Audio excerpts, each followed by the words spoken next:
Sun டிவில மக்கள் எல்லாரும் விரும்பி பார்க்குற அண்ட் ரொம்பவே சக்ஸஸ்ஃபுல்லாக போயிட்டு இருக்க சீரியல் தான் ஆனந்த ராகம். இந்த சீரியலை ஆகஸ்ட் 29, 2022 ஸ்டார்ட் பண்ணியிருந்தாங்க. இப்போ வரைக்கும் கிட்டத்தட்ட 1000 எபிசோடுக்கு மேலே ரொம்பவே சக்ஸஸ்ஃபுல்லாக போயிட்டு இருக்கு அப்படின்னு தான் சொல்லணும். இந்த சீரியலில் லீட் ரோல அழகப்பன் அனுஷா ரொம்பவே சூப்பராக நடிச்சிட்டு வராங்க அப்படின்னு தான் சொல்லணும். இப்படி இருக்க நிலையில ஆனந்த ராகம் சீரியலை முடிக்க போகிறதா ஒரு செய்தி இப்போ சோஷியல் மீடியாவில் பயங்கர வைரலாக போயிட்டு இருக்கு. சன் டிவியில் புதுசாக நிறைய சீரியல் வர இருக்கனால தான் இந்த சீரியலை முடிக்க போறாங்க அப்படின்னு சொல்லியிருக்காங்க. அண்ட் அது மட்டும் இல்லாமல் இந்த சீரியலோட கதைக்களத்தை இப்போ தான் ரொம்பவே சுவாரஸ்யமாகவும் விறுவிறுப்பாகவும் கொண்டு போயிட்டு இருக்காங்க. அது மட்டும் இல்லாமல் கொஞ்ச நாள் முன்னாடி தான் இந்த சீரியலோட 1000 எபிசோட் அப்படின்னு சொல்லி கேக்கெல்லாம் வெட்டி செமையாக செலிப்ரேட் பண்ணியிருந்தாங்க.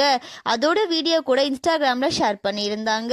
இப்போ இந்த ஆனந்தராகம் சீரியல் முடிய போகிற செய்தி ஆனந்தராகம் சீரியலோட ஃபேன்ஸ் பலருக்குமே அதிர்ச்சி மற்றும் வருத்தத்தை கொடுத்துருக்கு அப்படின்னு தான் சொல்லணும். ஆனந்தராகம் சீரியலை நீங்கள் எந்த அளவுக்கு மிஸ் பண்ணுவீங்க அப்படின்னு சொல்லி கமெண்ட்ல சொல்லுங்க. அண்ட் இந்த மாதிரியான அப்டேட்ஸ்க்கு நம்மளோட சேனலை சப்ஸ்கிரைப் பண்ணிக்கோங்க.